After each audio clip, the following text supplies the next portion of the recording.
Perfection IAS के इस YouTube channel पर आप सभी का बहुत बहुत स्वागत है। दोस्तों, मैं और अरविंद पांडे, और आज हम लोग जिस टॉपिक के बारे में बातचीत करने जा रहे हैं, टॉपिक है बिहार में सौर ऊर्जा। ये टॉपिक इम्पॉर्टेंट क्यों है, यानी ये टॉपिक महत्वपूर्ण क्यों है। इस टॉपिक में हम लोग ये समझने वाले हैं कि सौर ऊर्जा के लिए बिहार खास क्यों है, यानी ऐसी कौन सी परिस्थिति है जिसके अनुसार या जिसके अनुकूल बिहार राज्य है। इसके अलावा हम इस टॉपिक में ये कवर करने वाले हैं कि बिहार में सौर ऊर्जा की आवश्यकता क्यों है। इसके अलावा हम लोग कवर करेंगे बिहार में जो है सौर ऊर्जा के लाभ क्या हैं, क्या राज्य सरकार को या राज्य स्तर पर क्या लाभ लिया जा सकता है सौर ऊर्जा के एक्सपेंशन के द्वारा। इसके अलावा हम बात करेंगे कि सरकारों के द्वारा क्या कोशिशें की जा रही हैं सौर ऊर्जा के विस्तार के लिए। निष्कर्ष के साथ हम लोग एक मेंस ओरिएंटेड क्वेश्चन के बारे में भी डिस्कस करेंगे। तो आइए हम लोग आज का पूरा एक प्रारूप डिस्कस करते हैं, जिसके थ्रू हम लोग अपनी पूरी क्लास को या पूरे सेशन को कवर करने वाले हैं। तो आज के सेशन में जिन टॉपिक को हम लोग मुख्य रूप से कवर करेंगे वो ये है कि बिहार में सबसे पहले हम लोग डिस्कस करेंगे बिहार में सौर ऊर्जा का परिचय। इसके बाद हम लोग का दूसरा जो टॉपिक होगा, बिहार में सौर ऊर्जा से संबंधित महत्वपूर्ण तथ्य क्या हैं, फैक्ट्स क्या हैं। इसके अलावा हम लोग बात करेंगे बिहार में सौर ऊर्जा की आवश्यकता क्यों है, एट प्रेजेंट में नीड क्यों है, बिहार में सौर ऊर्जा के प्रयोग से क्या क्या लाभ हो सकते हैं, सौर ऊर्जा से संबंधित राज्य सरकार को किस प्रकार से चुनौतियों का सामना करना पड़ रहा है। इसके अलावा सौर ऊर्जा से संबंधित प्रयास क्या है सरकार की, योजनाएं क्या हैं, और इन योजनाओं को हम लोग केंद्र स्तर पर सरकार की क्या योजनाएं हैं, या हम लोग ये भी देखेंगे राज्य स्तर पर सरकार के क्या प्रयास हैं। सौर ऊर्जा के संदर्भ में केंद्र और राज्य दोनों ही सरकारों के द्वारा क्या बेहतर प्रयास किया जा सकता है, इसके बारे में भी हम लोग बातचीत करेंगे। एक निष्कर्ष के साथ हम लोग एक मेंस ओरिएंटेड जो है टॉपिक या मेंस ओरिएंटेड जो है क्वेश्चन को भी डिस्कस करेंगे कि परीक्षा में इससे कैसे प्रकार के या किस प्रकार के प्रश्न बन सकते हैं। सो बिना देर किए शुरू करेंगे आज का सेशन, और सेशन की शुरुआत करेंगे बिहार की भौगोलिक स्थिति के परिचय से।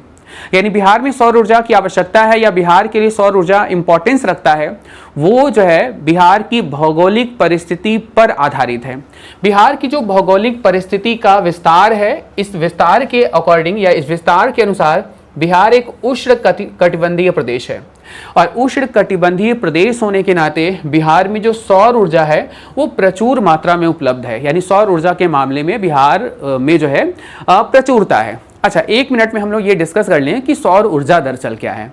सौर ऊर्जा की बात करें तो सौर ऊर्जा सूर्य द्वारा उत्सर्जित एक उज्ज्वल ऊर्जा है, जिसके अंतर्गत यूवी किरणें यानी कि अल्ट्रावायलेट किरणें, दृश्यमान किरणें, इंफ्रारेड किरणें शामिल होती हैं। और ये जो सौर ऊर्जा होता है ये ग्रीन हाउस गैसों के प्रभाव को कम करके वायु की गुणवत्ता को बेहतर करता है, और मानव और पर्यावरण दोनों के स्वास्थ्य को अनुकूल बनाने की कोशिश करता है। तो ये सौर ऊर्जा के लिए अनुकूल इसलिए है क्योंकि बिहार एक उष्ण कटिबंधीय प्रदेश है, इसका अक्षांशीय विस्तार ही कुछ ऐसा है। तो सौर ऊर्जा से संपन्न है, इसलिए यहाँ भविष्य के लिए ऊर्जा स्रोत के रूप में सौर ऊर्जा की संभावनाएं काफी बेहतर हैं। बिहार में नवीन एवं नवीकरणीय ऊर्जा के तहत स्वयं के सोलर पावर प्लांट की स्थापना का प्रयास किया जा रहा है। नवीकरणीय ऊर्जा क्या है? नवीकरणीय ऊर्जा का अर्थ ये होगा कि ऐसे वे सभी ऊर्जा के स्रोत जिनके स्रोत को या जिनका स्रोत क्षय नहीं होता, या ऐसे कह सकते हैं नवीकरणीय ऊर्जा में वे सभी स्रोत आते हैं जो प्रदूषण उत्पन्न नहीं करते हैं या जिनका स्रोत कभी खत्म नहीं होता है। जैसे हम बात करें सौर ऊर्जा की बात करें, पवन ऊर्जा की बात करें, ज्वारीय ऊर्जा की बात करें, जल विद्युत ऊर्जा की बात करें, बायोमास की बात करें, ये सभी ऊर्जा जो है ये रिन्यूएबल है यानी कि नवीकरणीय है, और इन ऊर्जा के प्रयोग से किसी भी प्रकार का कोई पर्यावरणीय या मानव स्वास्थ्य पर जो नुकसान है या जो दुष्प्रभाव है वो नहीं पड़ता है। तो बात करें वैश्विक जलवायु संकट से निपटने की प्रतिबद्धता के आधार पर, जो जलवायु संकट की समस्या है वो केवल बिहार राज्य की नहीं है, भारत का नहीं है, वैश्विक स्तर पर है। और इस वैश्विक स्तर पर इस बड़ी समस्या से निपटने के लिए अगर सिर्फ बिहार कार्य करेगा तो शायद हम अपने राष्ट्रीय गोल को अचीव नहीं कर पाएंगे। सिर्फ भारत काम करेगा तो हो सकता है कि कुछ राज्य पिछड़े रह जाएं। तो भारत और बिहार को दोनों को ही, यानी कि राज्य को और केंद्र सरकार को दोनों को प्रतिबद्ध होना होगा अपने जो है कार्बन उत्सर्जन को कम करने के लिए, पर्यावरणीय समस्या जो है पर्यावरण पर आधारित जो समस्याएं हैं उनको कम करने के लिए। तो बात करें अगर वैश्विक जलवायु संकट से निपटने के लिए प्रतिबद्धता के आधार पर भारत ने 2030 तक अपनी ऊर्जा संबंधी जरूरतों को लगभग आधा गैर जीवाश्म ईंधन स्रोतों से और अल्पकालिक तौर पर सौर ऊर्जा से अपनी नवीकरणीय ऊर्जा को कम से कम 60% तक जो है 60% भाग प्राप्त करना चाहता है। और इसके 60% भाग प्राप्त करने के निश्चय के साथ 2040 तक जो बिहार है वो शून्य कार्बन उत्सर्जन के लक्ष्य को निर्धारित कर रहा है। यानी बिहार का जो टारगेट है वो 2040 तक जो है जो कार्बन उत्सर्जन की मात्रा है उसको शून्य करना। और भारत सरकार का टारगेट है 2030 तक जो गैर जीवाश्म ईंधन के स्रोत हैं उनको लगभग कुल ऊर्जा में 60% की हिस्सेदारी मिले और 2070 तक भारत का जो कार्बन उत्सर्जन का जो मानक है उसको न्यूनतम स्तर पर लाने का 0% लाने का सरकार का जो है उद्देश्य है। और इस उद्देश्य के साथ स्टेट गवर्नमेंट और सेंट्रल गवर्नमेंट दोनों ही मिलकर के साथ में कार्य कर रहे हैं। हम लोग आगे देखेंगे कि सौर ऊर्जा का तथ्यों में क्या हिस्सेदारी है, यानी तथ्यों के आधार पर सौर ऊर्जा कहाँ एग्जिस्ट करता है, कहाँ पर इसका स्टेट है, कहाँ पर इसकी पोजीशन है। इन तथ्यों के माध्यम से, इन आंकड़ों के माध्यम से एक बार इसको समझने की कोशिश करते हैं। बात करें अगर सबसे पहला सोलर पैनल की बात करें तो सबसे पहला सोलर पैनल दुनिया में 1941 में जो है बनाया गया था। तो ये एक बहुत ही बेहतरीन फैक्ट है, 1941 में सबसे पहला सोलर पैनल बनाया गया। तो सोलर पैनल आप जानते होंगे शायद सिलिकॉन की बनी प्लेट होती है जो छतों पर जो है सोलर पैनल जो इंस्टॉल किया जाता है उसमें जो पैनल होते हैं वो सिलिकॉन की बनी होती है। उसमें जब प्रकाश पड़ता है तो वो प्रकाश एक प्रक्रिया के माध्यम से ऊर्जा में उसको कन्वर्ट करता है, यानी कि विद्युत में उसको कन्वर्ट करता है। तो बात करें अगर 1941 में ये पहला सोलर पैनल सेल बनाया गया था। सोलर पैनल सेल बिना सूरज की रोशनी सीधे उन पर पड़े भी बिजली पैदा करने में सक्षम होता है। अच्छा, सोलर पैनल के लिए कई सारी भ्रांतियां भी हैं, जैसे कि सोलर पैनल का सीधे उस पर प्रकाश पड़ना जरूरी है, ऐसा नहीं है। कई बार ऐसा लोग कहते हैं कि सर बादल की स्थिति में या मौसम खराब की स्थिति में ये कार्य नहीं करता है। गलत है, ये एक्चुअली कार्य करता है, लेकिन सोलर पैनल की जो इफिशियंसी होती है वो थोड़ी सी डाउन हो जाती है। जो सोलर पैनल की इफिशियंसी होती है वो बस कम हो जाती है। इसके अलावा एक बहुत ही बेहतरीन फैक्ट आपको यहाँ पर देखने को मिल सकता है। सौर ऊर्जा द्वारा समर्थित यानी कोई भी एक घर है जो पूरी तरीके से सौर ऊर्जा पर आधारित है, वो अपनी सभी जरूरतों को सौर ऊर्जा के माध्यम से पूरा कर रहा है, चाहे वो खाना बनाने से संबंधित हो, चाहे वो लाइट यानी प्रकाश के लिए प्रयोग करने की बात हो, वो सभी जरूरतों को सौर ऊर्जा के माध्यम से पूरा कर रहा है। तो एक आंकड़ा देख सकते हैं, 30 वर्षों की अवधि में कार्बन डाइऑक्साइड के उत्सर्जन को 100 टन कम करने में सिर्फ एक घर सक्षम है। यानी 100 टन कार्बन उत्सर्जन को कम करके प्रदूषण को कम करने में सिर्फ एक घर सक्षम है, अगर वह घर अपनी सभी ऊर्जा की जरूरतों के लिए पूरी तरीके से आधारित हो जाए। किस पर? सौर ऊर्जा पर आधारित हो जाए। एक रिपोर्ट भी है, इंटरनेशनल रिन्यूएबल एनर्जी एजेंसी की रिपोर्ट 2020 की रिपोर्ट है ये, और इसके अनुसार ये कहा गया कि जो सौर ऊर्जा की बिजली है वो सबसे सस्ती बिजली है। यानी कि सौर ऊर्जा के इंस्टॉलेशन में थोड़ा प्रारंभिक जो खर्च है वो ज़्यादा आता है, लेकिन भविष्य के लिए जो है आपकी जो ऊर्जा की बचत है, ऊर्जा पर आपका जो व्यय है, उस व्यय को ये घटा देने का काम करता है, उस व्यय को वो कम कर देने का काम करता है।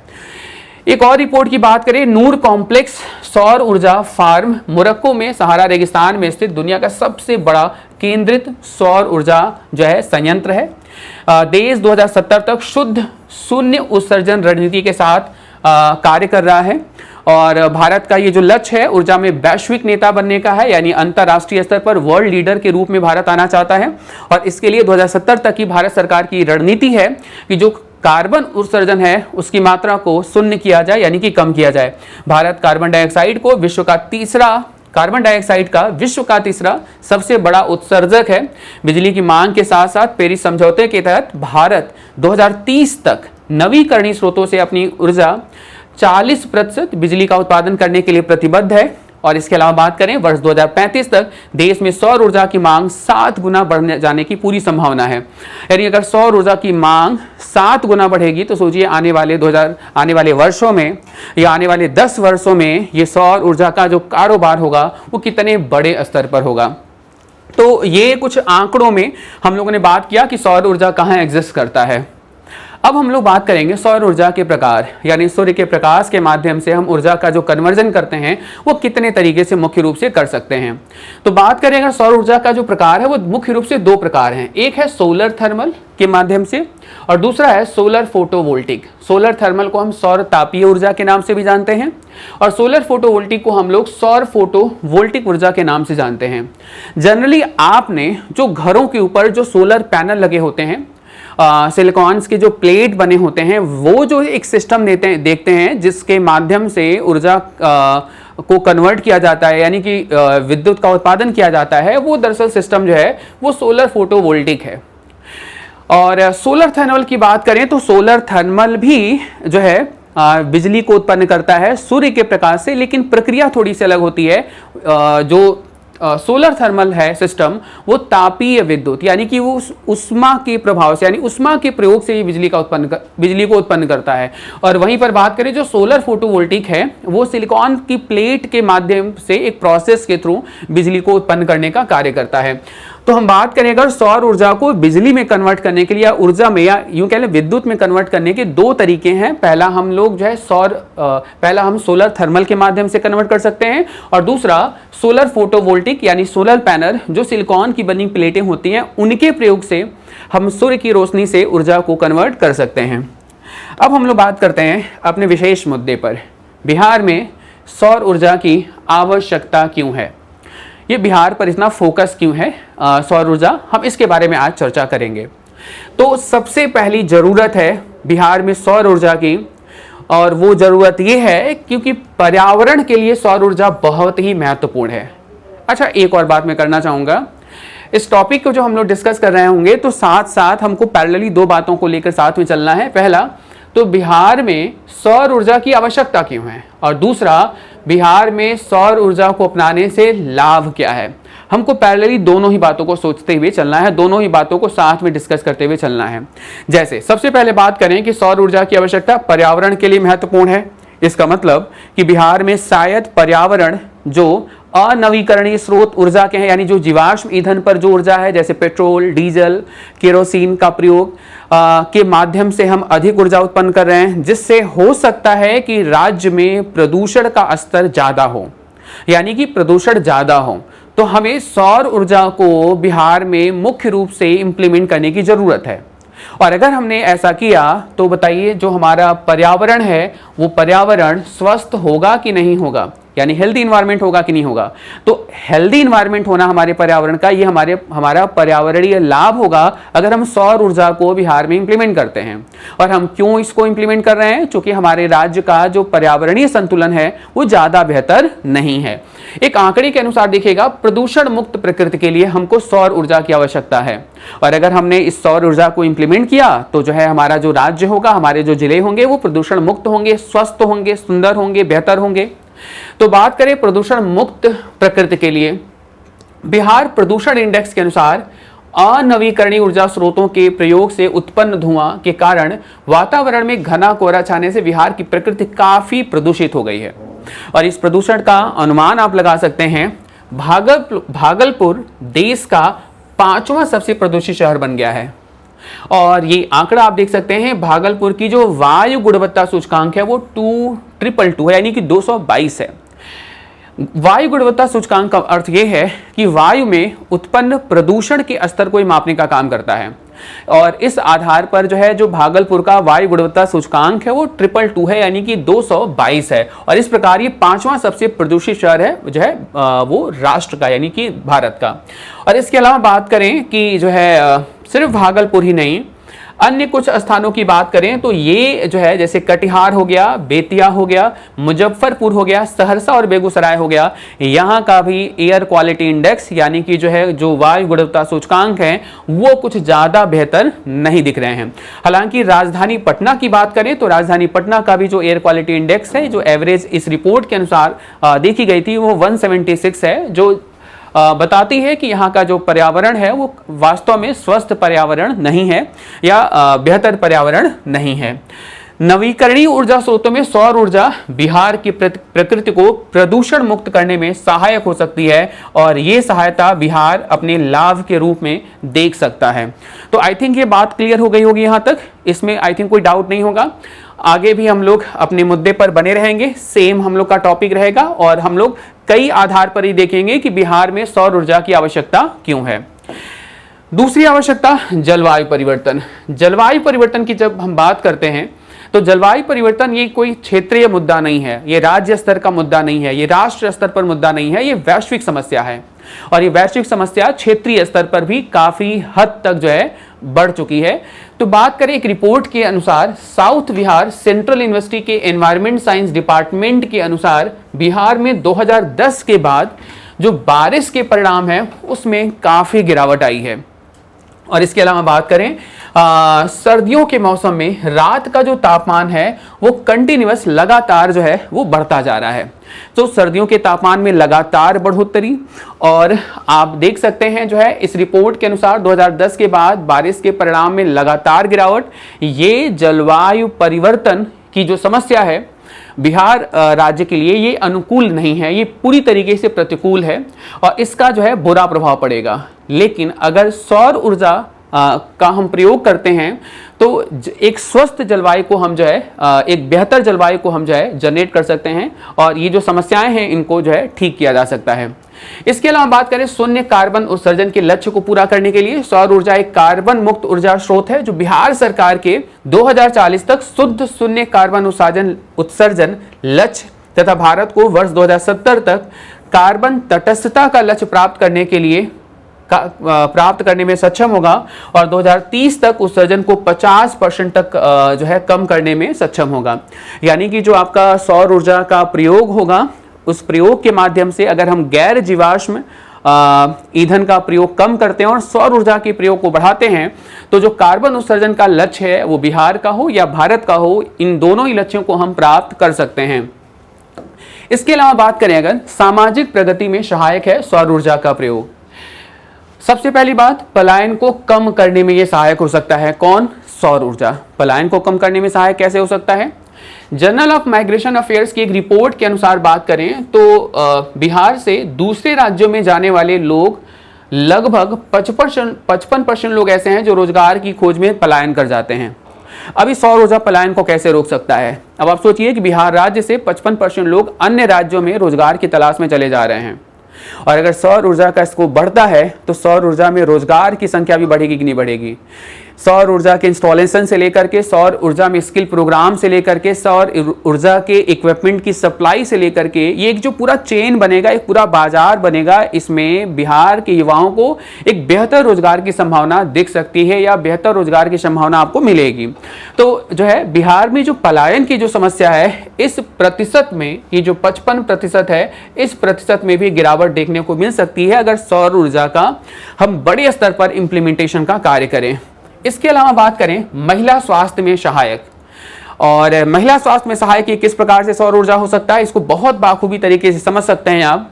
वर्ष 2011 की जनगणना के अनुसार बिहार के 88.7% लोग ग्रामीण क्षेत्रों में रहते थे और यहाँ ग्रामीण क्षेत्र की गरीब महिलाएं आज भी ठोस ईंधन का प्रयोग करके मिट्टी के चूल्हों पर खाना बनाती हैं और ये मिट्टी के चूल्हों पर जो खाना बनाती हैं यह पूरी तरीके से प्रदूषण युक्त होता है और ये जो प्रदूषण है वो महिला के स्वास्थ्य और महिला के बच्चों के भी स्वास्थ्य पर बुरा असर पड़ता है और ये लगभग ग्रामीण स्तर पर महिलाओं और बच्चों के स्वास्थ्य संबंधित बीमारियों का जन्म देता है। और अगर हम सौर ऊर्जा का प्रयोग करके वो चाहे वो कुकिंग का हो गया या घर की अन्य जरूरतों का जो प्रयोग है वो हम जीवाश्म ईंधन से नहीं, हम सौर ऊर्जा के आधार पर पूरा करेंगे तो हम बच्चों की, महिलाओं के बेहतर स्वास्थ्य की कल्पना कर सकते हैं इस सौर ऊर्जा के प्रयोग के माध्यम से। इसके अलावा बात करें कृषि में सहायक कैसे होगा ये। कृषि में सहायक हम बहुत जो है बिहार राज्य के लिए अगर हम बात करें तो आप सब जानते हैं बिहार जो है एक कृषि प्रधान राज्य है और कृषि में ये सहायक कैसे हो सकता है, कुछ बिंदु के माध्यम से, कुछ पॉइंट के माध्यम से हम लोग डिस्कस करेंगे। सबसे पहला सिंचाई के लिए।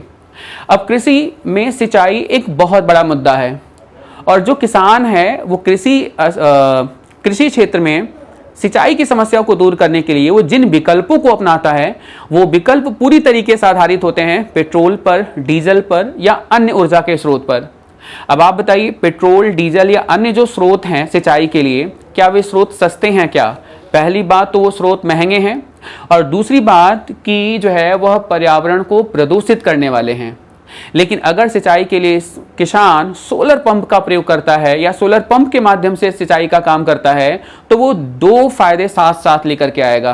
पहला फायदा होगा, वो पहला फायदा ये है कि उसकी सिंचाई की जो लागत होगी वो कम होगी, और साथ साथ जो पर्यावरण प्रदूषण होगा वो भी क्या होगा, कम होगा। तो ये किसान का लाभ भी है, और इसलिए सौर ऊर्जा की बिहार में आवश्यकता भी है, क्योंकि सबसे ज्यादा हम इसका प्रयोग इस क्षेत्र में कर सकते हैं। इसके अलावा जो कृषि कार्य में दूसरा जो सहायक हो सकता है वो इस तरह से कि कृषि उत्पादों को नमी मुक्त करने के लिए, कैसे? जैसे कृषि उत्पादों के खराब होने का सबसे बड़ा रीजन ये होता है कि उसमें नमी का रह जाना, और उस नमी को दूर करने के लिए हम जिन वैकल्पिक स्रोतों का प्रयोग करते हैं वो वैकल्पिक स्रोत पूरी तरीके से जीवाश्म ईंधन पर आधारित होते हैं, और वो दरअसल महंगे भी होते हैं, और साथ साथ वो पर्यावरण को जो है दूषित करने वाले होते हैं। तो हम इन जो है कृषि उत्पादों में नमी को दूर करने के लिए हम सोलर ड्रायर का प्रयोग कर सकते हैं। ये प्रदूषण मुक्त भी होंगे, और हम कम लागत पर हम फसलों को ज़्यादा ड्यूरेबल बना सकते हैं, उनका भंडारण एक बेहतर समय तक हम उनको जो है रख सकते हैं, उनका भंडारण हम कर सकते हैं। तो एक दूसरा महत्व हम लोग समझ चुके हैं, कृषि उत्पादों को नमी मुक्त करने के लिए यह प्रयोग में लाया जा सकता है। इसके अलावा कीटनाशकों के छिड़काव के लिए, कीटनाशकों को छिड़काव अगर हम करते हैं, कीटनाशकों के छिड़काव के लिए आज भी हम वैकल्पिक या पारंपरिक तरीकों से ही हम ये कार्य करते हैं। लेकिन अगर जो है सौर कीटनाशक स्प्रेयर मशीन जैसी मशीनरीज का प्रयोग करें या सीमांत किसान प्रयोग करें, तो इस आधार पर हम अपने उत्पादन और उत्पादकता दोनों में हम एक बेहतर प्रयास कर सकते हैं, और साथ साथ एक स्वस्थ पर्यावरण का भी हम जो है विकल्प बना सकते हैं। इसके अलावा बिहार में सौर ऊर्जा की आवश्यकता का आर्थिक महत्व क्या है? पहली बात करेंगे आर्थिक संपन्नता।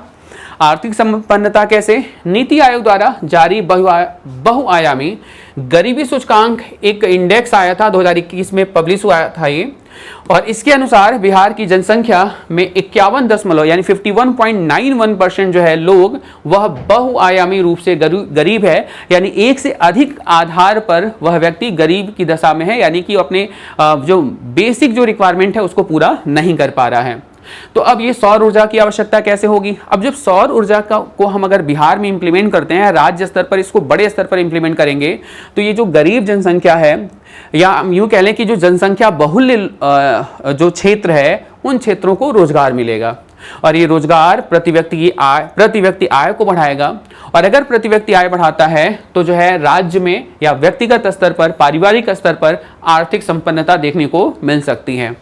इसके अलावा बात करें महिला सशक्तिकरण, राष्ट्रीय आजीविका मिशन के तहत आप सभी लोग जानते हैं कि स्वयं सहायता समूहों का जो उद्देश्य है, यानी जो स्वयं सहायता समूह चलते हैं, इन समूहों का उद्देश्य ग्रामीण स्तर पर या और शहरी क्षेत्र में रहने वाली महिलाओं के आर्थिक, इन दोनों ही स्तर पर जो महिलाएं हैं उनको आर्थिक रूप से पूरी तरीके से सशक्त बनाना है, यानी कि संपन्न बनाना है। और एक आंकड़ा देख सकते हैं, बिहार में सहायता समूह की जो महिलाएं हैं, जिनको जीविका दीदी के नाम से जानते हैं, उनकी संख्या वर्तमान में बढ़ करके 1,30,00,000 के आसपास हो चुकी है।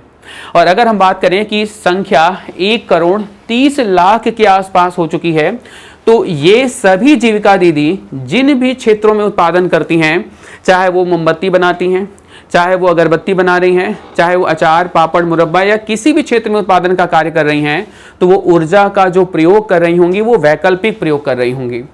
अगर इस वैकल्पिक ऊर्जा के आधार पर या इस वैकल्पिक ऊर्जा की जगह पर हम सौर ऊर्जा का प्रयोग करें, तो उनके उत्पादन की लागत में कमी आएगी, और साथ साथ पर्यावरण का प्रदूषण भी क्या होगा, घटेगा। तो महिला सशक्तिकरण को भी प्रमोट करने के लिए, महिला सशक्तिकरण को मजबूत करने के लिए सौर ऊर्जा की आवश्यकता है बिहार में। आगे बढ़ेंगे हम लोग। सौर ऊर्जा की आवश्यकता अवसंरचनात्मक विकास में क्या भूमिका निभाएगा? सबसे पहले बात करेंगे परिवहन को सशक्त बनाना। बिहार में 1000 वर्ग किलोमीटर की भौगोलिक क्षेत्र पर कुल 3166.9 किलोमीटर पथ घनत्व है, जो संपूर्ण भारत में अपना तीसरा स्थान रखता है। अब आप बताइए, इतने बड़े सड़क नेटवर्क पर रात्र में अबाध प्रकाश की जरूरत होगी, और इस अबाध प्रकाश को हम जो है पूरा कर सकते हैं किसके माध्यम से? सौर ऊर्जा के माध्यम से पूरा कर सकते हैं। और जैसे जैसे जनसंख्या बढ़ती जा रही है, आप देखेंगे इलेक्ट्रॉनिक वाहन की संख्या भी बढ़ती जा रही है, और इलेक्ट्रॉनिक वाहनों के चार्जिंग पॉइंट को चार्ज करने के लिए सौर ऊर्जा का प्रयोग किया जा सकता है, जिससे परिवहन व्यवस्था भी मजबूत होगी और साथ साथ राज्य का अवसंरचनात्मक विकास भी होगा, इंफ्रास्ट्रक्चर भी डेवलप होगा। इसके अलावा बात करें स्मार्ट सिटी के लिए स्मार्ट एनर्जी, जैसे बात करें पटना, भागलपुर, मुजफ्फरपुर, बिहार शरीफ, ये जो केंद्र हैं, ये केंद्र सरकार के द्वारा स्मार्ट शहर घोषित हैं। और स्मार्ट शहर अगर गैर जीवाश्म या स्मार्ट शहर अगर जीवाश्म ईंधन का प्रयोग करेंगे तो शायद स्मार्ट शहर नहीं होंगे, क्योंकि ये शहर फिर प्रदूषित शहर की श्रेणी में आ जाएंगे। तो स्मार्ट शहर के लिए हमको स्मार्ट एनर्जी का प्रयोग करना पड़ेगा, और स्मार्ट एनर्जी वह एनर्जी होगी जो प्रदूषण मुक्त हो और साथ साथ इस ऊर्जा का क्षय भी न हो। तो इन जो है स्मार्ट शहरों के लिए स्मार्ट एनर्जी की अगर बात करें तो सौर ऊर्जा एक महत्वपूर्ण भूमिका निभाएगा।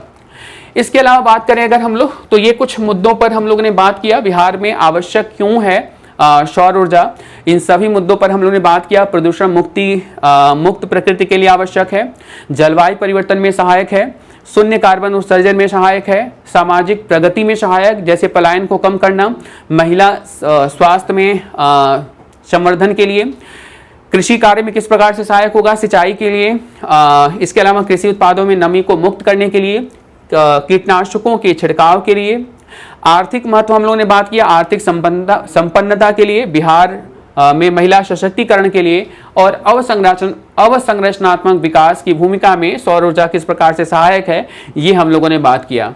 अब हम लोग बात करते हैं थोड़ा सा वर्तमान स्थिति क्या है। वर्तमान स्थिति खास करके आंकड़ों में जो है बिहार में क्या स्थिति है सौर ऊर्जा का। नवीकरणीय ऊर्जा को बढ़ाने में मदद करने के लिए सरकार के अनुरोध के जवाब में विश्व बैंक और आईएफसी, विश्व बैंक और आईएफसी यानी कि इंटरनेशनल फाइनेंस कॉर्पोरेशन संयुक्त रूप से सौर ऊर्जा के विकास का समर्थन किया है, और 2015 से विश्व बैंक ने रियायती वित्त में $100 मिलियन प्रदान करके सरकार के प्रयासों का समर्थन कर दिया है, यानी सरकार के द्वारा किए जाने वाले प्रयासों को और मजबूती देने का काम किया है। यानी सौर ऊर्जा कार्यक्रम पर हमें राष्ट्रीय स्तर पर नहीं, जो वैश्विक स्तर पर मदद मिलनी चाहिए, वह समर्थन भी अंतर्राष्ट्रीय संस्थाओं के द्वारा मिलता जा रहा है। भारत से जुड़े आंकड़ों पर गौर करें तो 2022 में भारत की अक्षय ऊर्जा उत्पादन क्षमता लगभग 10.8% की वृद्धि दर्ज की गई है।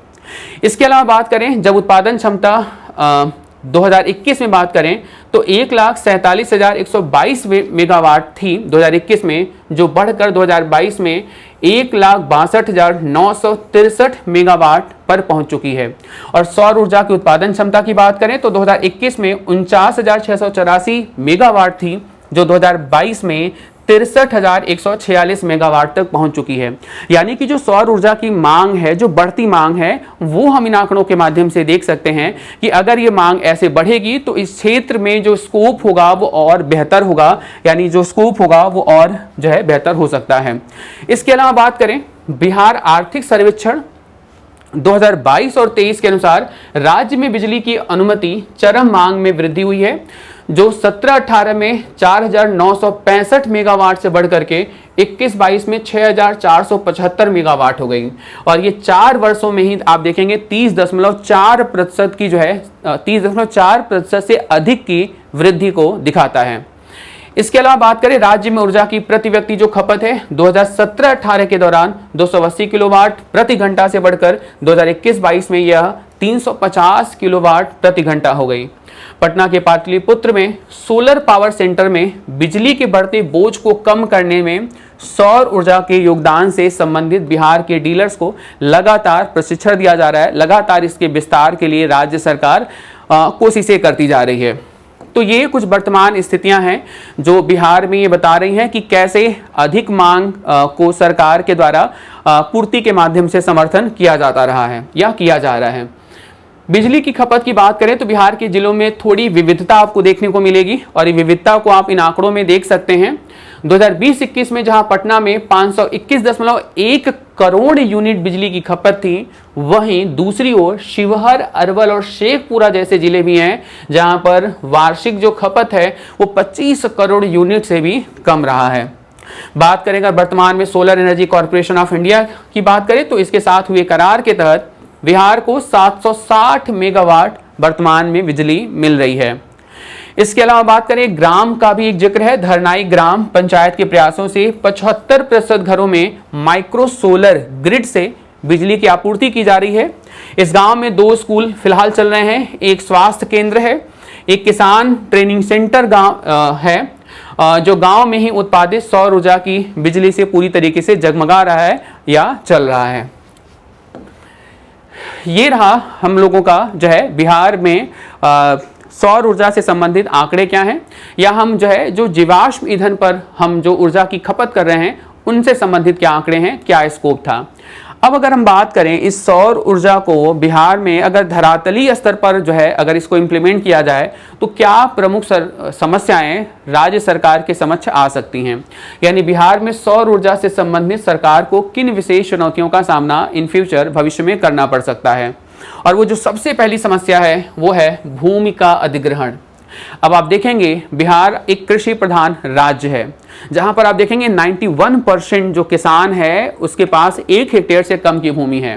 तो आप सोचिए जनसंख्या अधिक है, किसानों के पास खेती योग्य भूमि नहीं है। 91% से ज्यादा की जो भूमि है, 91% से ज्यादा के जो किसान है वो पूरी तरीके से सीमांत किसान है। तो ऐसे राज्य में इस सोलर पैनल के इस इंस्टॉलेशन के लिए बड़े स्तर पर जो भूमि की आवश्यकता होगी उनके अधिग्रहण में नो डाउट सरकार को एक बड़ी समस्या का सामना करना पड़ सकता है।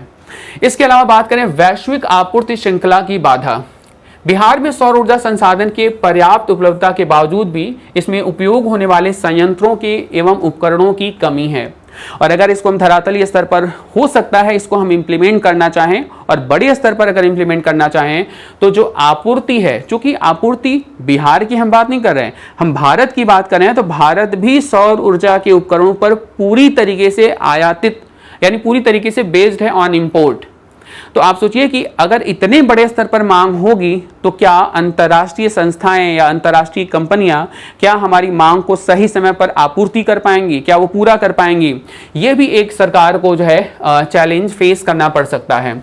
वही सेम टू सेम बात हम लोग फिर कर रहे हैं, आयात पर निर्भरता है पूरी तरीके से। जो सोलर सिस्टम है, जो सोलर इक्विपमेंट हैं उनका निर्माण अभी भारतीय कंपनियां कम कर पा रही हैं, उनमें जो हिस्सेदारी है वो कम जो है ले पा रही हैं।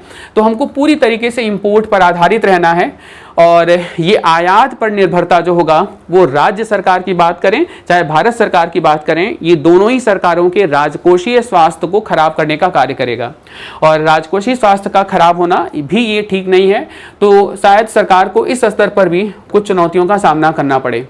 इसके अलावा प्रतिस्पर्धा की भी थोड़ी समस्या देखने को मिल सकती है। जैसे भारतीय घरेलू निर्माता कंपनियां हैं वो तकनीकी और आर्थिक रूप से मजबूत नहीं हैं और वो वैश्विक जो कंपनियां हैं उनसे वो तुलना नहीं कर पाएंगी या उनके तुलना में वो अपने प्रोडक्शन को शायद उस रेट पर नहीं उत्पादित कर पाएंगी जिस रेट पर अंतर्राष्ट्रीय कंपनियां भारत में अपने उपकरणों का जो है एक्सपोर्ट कर रही हैं। तो एक प्रतिस्पर्धा की भी थोड़ी समस्या घरेलू स्तर पर देखने को मिल सकती है। इसके अलावा अगर हम सौर ऊर्जा को इंप्लीमेंट करते हैं तो मौसम में अनिश्चितता संबंधी भी समस्या जो है आपको देखने को मिलेगी, जो कि हो सकता है कुछ क्षेत्र ऐसे हैं बिहार में ही हम बात करें तो कुछ क्षेत्र ऐसे हैं जो पूरी तरीके से बाढ़ पीड़ित हैं, कुछ ऐसे क्षेत्र हैं जो पूरी तरीके से सूखा ग्रसित हैं। तो इन क्षेत्रों में ये जो मौसम का फ्लक्चुएशन है वह सौर ऊर्जा के कन्वर्जन पर या सौर ऊर्जा पर उनकी इफिशियंसी पर वो थोड़ा सा बुरा प्रभाव डालेगा। तो मौसम में अनिश्चितता भी एक बड़ी समस्या देखने को मिल सकती है। इसके अलावा एक बहुत बड़ी समस्या क्या है, आरंभिक एवं उच्च पूंजी लागत। अगर हम सौर ऊर्जा को इंप्लीमेंट करते हैं तो सौर ऊर्जा के इंप्लीमेंटेशन में जो सबसे बड़ी समस्या है वो समस्या है कि प्रारंभ में इसके इंस्टॉलेशन की लागत का अधिक होना।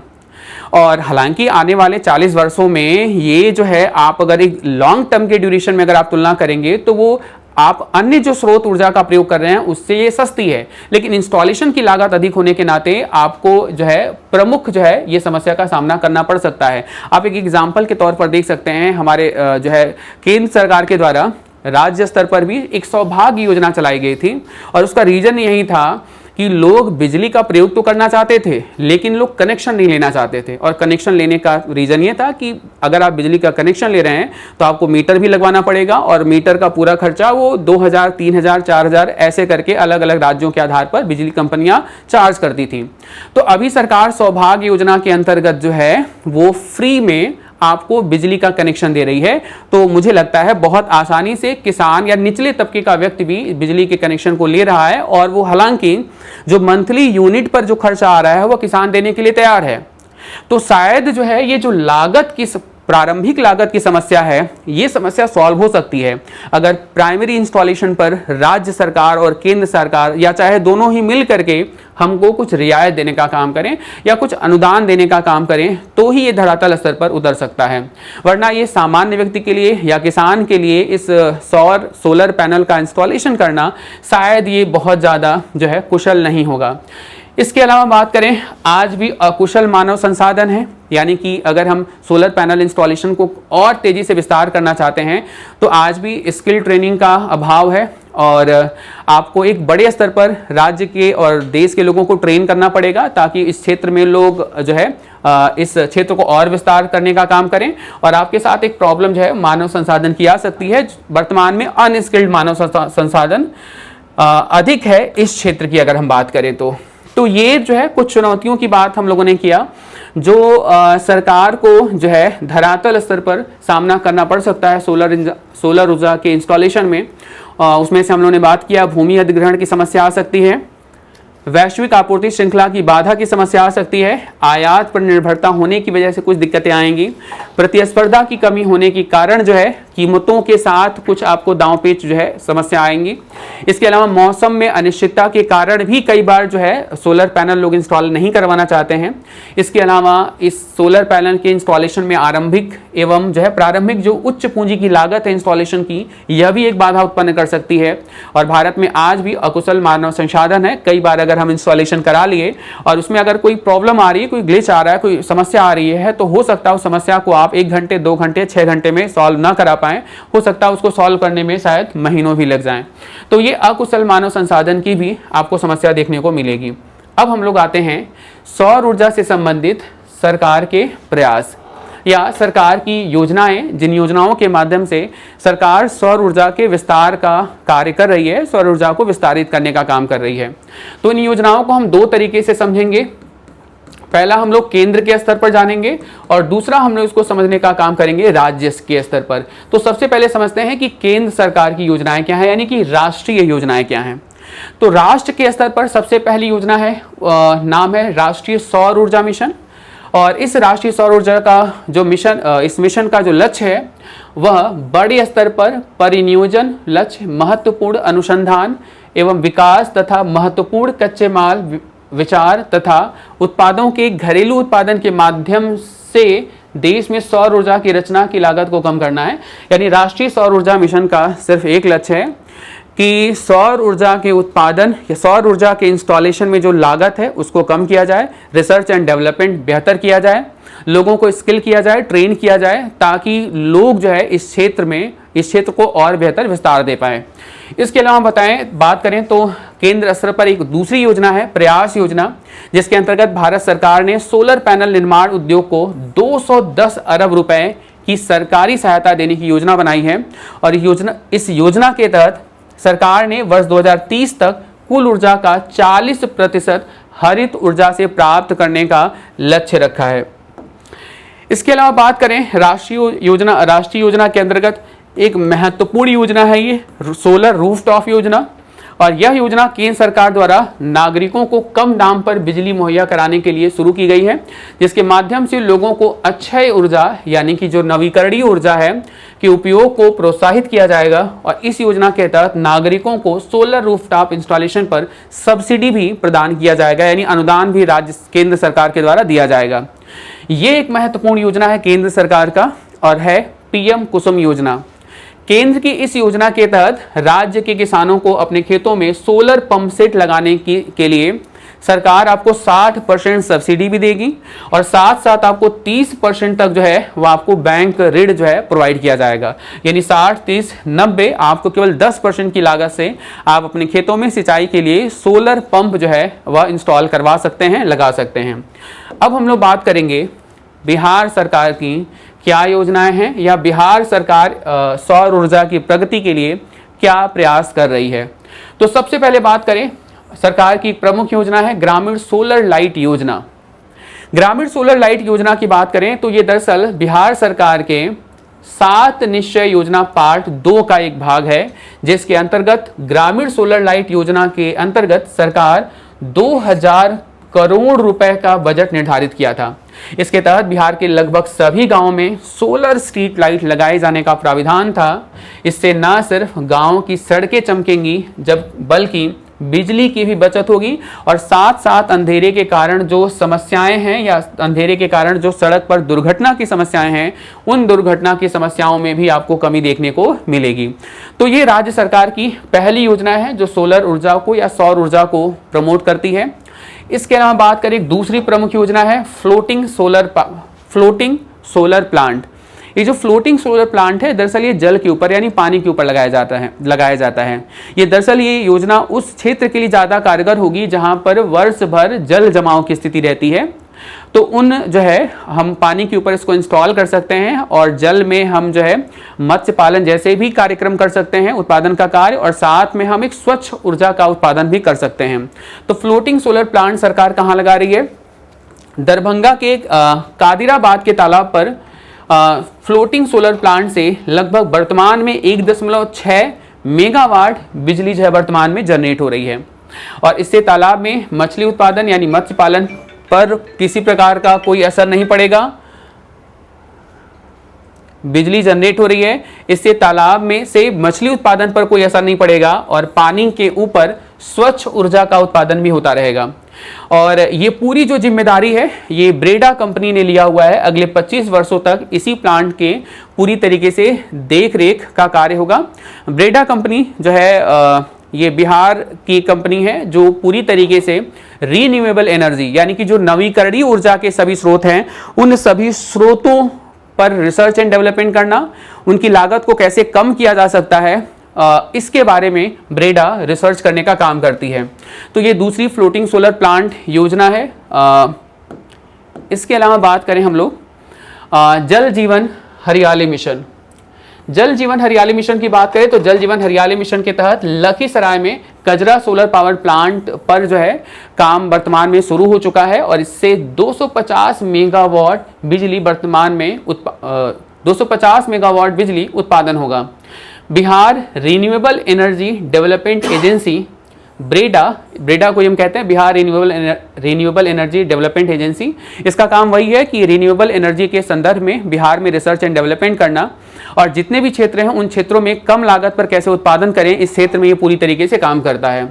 को इसके लिए नोडल एजेंसी के तौर पर बनाया गया है। इससे जल जीवन हरियाली मिशन के उद्देश्य को जलवायु परिवर्तन में सुधार करना होगा और पर्यावरण को दूषित होने से बचाने के लिए, और इसके अलावा पशु पक्षियों के जीवन को बेहतर और राज्य में अधिक से अधिक हरियाली का जो सपना है वो इसके माध्यम से पूरा हो सकता है। इसके अलावा बात करें मॉडल ऊर्जा दक्ष ग्राम। मॉडल ऊर्जा दक्ष ग्राम में मौजूदा अकुशल उपकरणों यथा पानी के पंप, पंखे, वाटर हीटर, स्ट्रीट लाइट और घरेलू प्रकाश व्यवस्था आदि के सौर ऊर्जा वाले उपकरणों से बदलकर ऊर्जा कुशल गांव में परिवर्तित किया जा रहा है। सरकार ने मॉडल ऊर्जा 10 ग्राम बनाने की जिम्मेदारी भी ब्रेडा को ही सौंपी है, जिसके लिए लगभग 15 गांवों को जो है 15 गांवों का चयन हुआ है और इन 15 गांवों को जो है सरकार पहले एक मॉडल योजना के अंतर्गत इनको डेवलप करने का कार्य करेगी।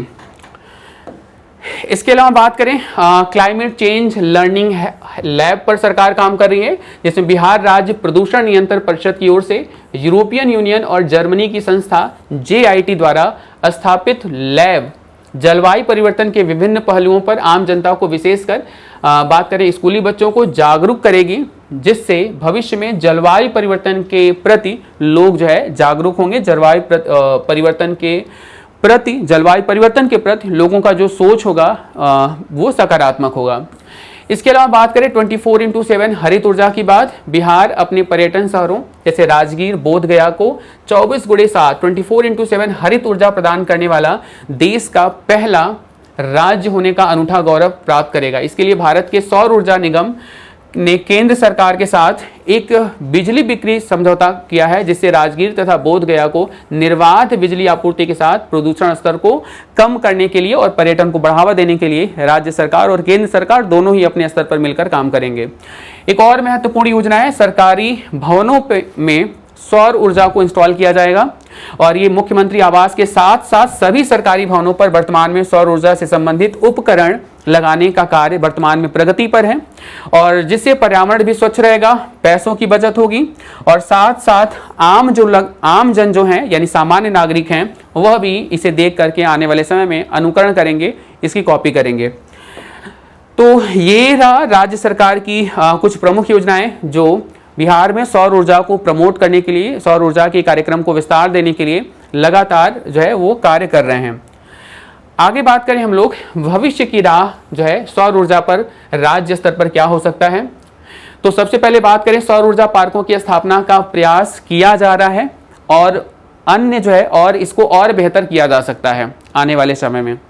सौर ऊर्जा क्षेत्र में अनुसंधान और विकास को बढ़ावा देने हेतु संस्थानों की स्थापना की आवश्यकता है। हालांकि कुछ संस्थान काम कर रहे हैं लेकिन इसको और ज़्यादा विस्तार या और ज़्यादा बेहतर करने की उम्मीद अभी राज्य सरकार से की जा सकती है।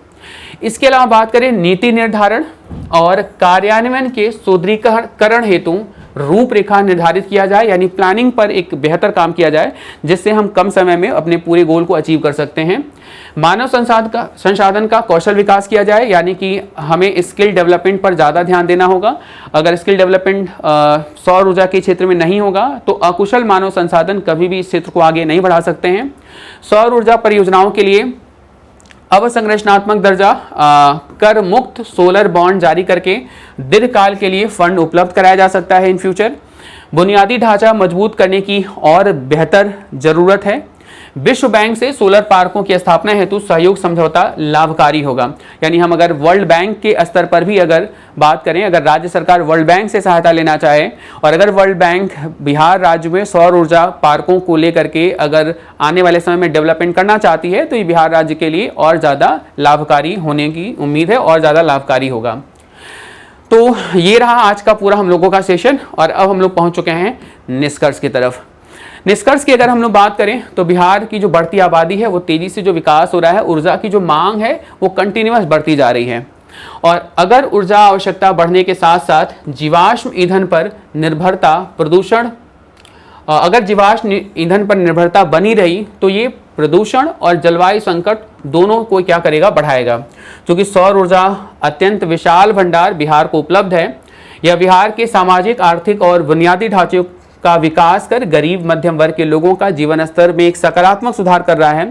साथ ही इसकी व्यापक उपलब्धता बिहार को आत्मनिर्भर बनाने का अपनी सार्थकता जो है वह स्थापित करते हुए वो सार्थकता दिखाते हुए आपको दिख जाएगी या सार्थकता आपको स्थापित कर रही है। तो ये कंप्लीट आपका जो है सेशन रहा। इस सेशन से क्या प्रश्न बन सकते हैं, अभ्यास प्रश्न क्या होंगे, एक बार हम लोग इस पर भी एक नज़र डालेंगे। बिहार की बढ़ती ऊर्जा आवश्यकताओं को पूरा करने के लिए सौर ऊर्जा कार्यक्रम का विस्तार करना अत्यंत आवश्यक है।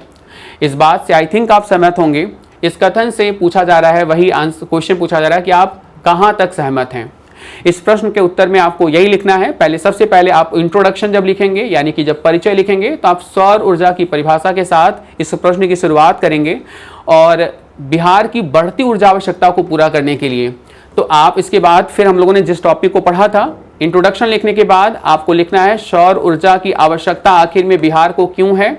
इसके अलावा सौर ऊर्जा से संबंधित लाभ क्या है बिहार राज्य को, आप लाभ बता देंगे तो आपसे जो है एग्जामिनर एकदम सहमत हो जाएगा कि आप जो है बिहार की बढ़ती ऊर्जा की आवश्यकताओं को पूरा करने के लिए सौर ऊर्जा कार्यक्रम से पूरी तरीके से सहमत हैं। फिर एक दूसरा प्रश्न इससे जुड़ा हुआ है, वो प्रश्न ये है, क्या सौर ऊर्जा बिहार में तापीय विद्युत ऊर्जा का विकल्प बन सकता है। तो सौर ऊर्जा तापीय विद्युत ऊर्जा का विकल्प बिल्कुल बन सकता है। आप एक तुलनात्मक जो है डेटा प्रस्तुत कर सकते हैं कि तापीय जो है विद्युत ऊर्जा सौर ऊर्जा से महंगी है और प्रदूषण युक्त है, तो शायद सौर ऊर्जा आने वाले समय में भविष्य में जो तापीय विद्युत ऊर्जा है उसके वैकल्पिक स्रोत के रूप में बिहार में एक बेहतर भूमिका निभा सकता है। तो ये कंप्लीट सेशन रहा हम लोगों का बिहार में सौर ऊर्जा के महत्व के बारे में। आज हम लोगों ने समझा बिहार में सौर ऊर्जा की आवश्यकता क्यों है, बिहार में सौर ऊर्जा से संबंधित लाभ क्या हैं, केंद्र और राज्य स्तर पर सरकारें किस प्रकार से सहयोगात्मक कार्य कर रहे हैं और आने वाले समय में बिहार में सौर ऊर्जा के संदर्भ में और बेहतर क्या स्कोप हो सकते हैं, सरकारें और क्या बेहतर कर सकती हैं, इसके बारे में हम लोगों ने कंप्लीट पूरा सेशन डिस्कस किया। सो आज के सेशन में फिलहाल इतना ही। मिलेंगे हम लोग फिर से एक नई वीडियो में एक नए टॉपिक के साथ। तब तक के लिए आप सभी का बहुत बहुत धन्यवाद। Thank you all of you.